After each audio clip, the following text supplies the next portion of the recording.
Hello, I'm Yuan, you're watching Axoptor. In this video I'm going to set up the second axis of my milling machine and let's begin. So now I just flipped the table around and glued support structure in there below the rails and screwed on the rails. Now I'm going to place the part to catch on the threaded rod, and I'm going to cut the thread in there, and that's it. I see that there should be holes in this support structure, so I'll drill holes in there, but this I can do when I have the thread in there, so I can then push the first rod on this side through and screw it in here, and then see where I have to drill the hole in this part of the support structure. Now I'm going to drill the hole, and since I don't have another drill, I'll use the 3.5mm drill. But first I have to make a mark on the metal so that the drill will go exactly where I want it. And so everything is right there where it should be.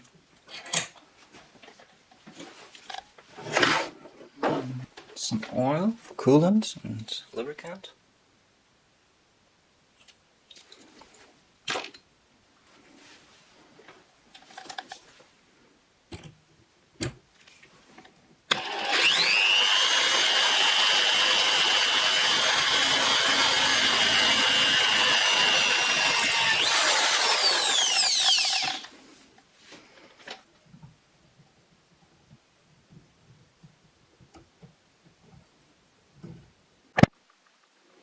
Now I built the base for the table and I used the cut-offs, so this part of the plywood is from one axis and this part of the plywood is from the other axis, and I again supported it with 40mm wood, and you see I used much more support structure since the bigger piece, and it should be level and shouldn't bend.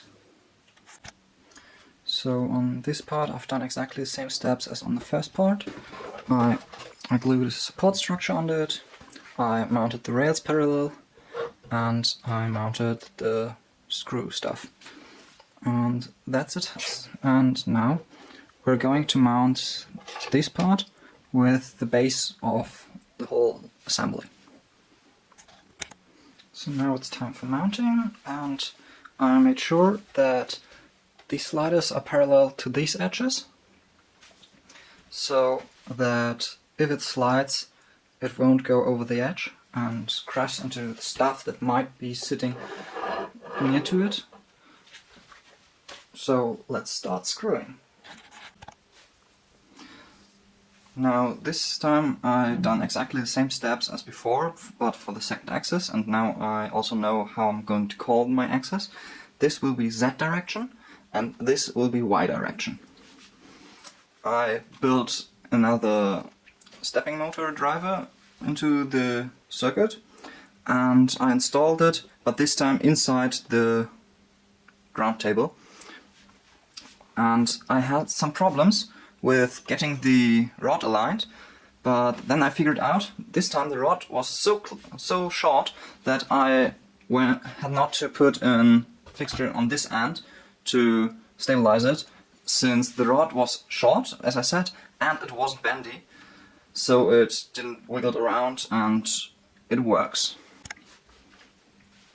I set a pencil up on a piece of paper which is kind of glued to this table, and I'm trying to estimate how good my wiggling in the threaded rods is and how bad the wiggling on the rails is.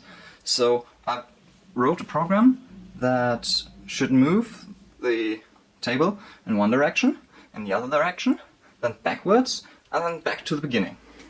And therefore there should be a square on the paper. Now when I'm going to start the program, I will see.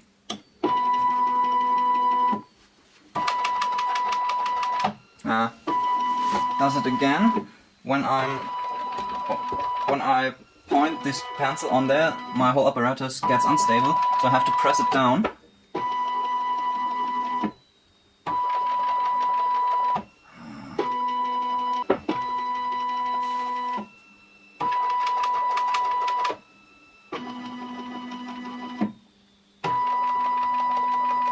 And it has drawn a square. So I see it ends back on the same spot. Well, I'm pretty happy with it.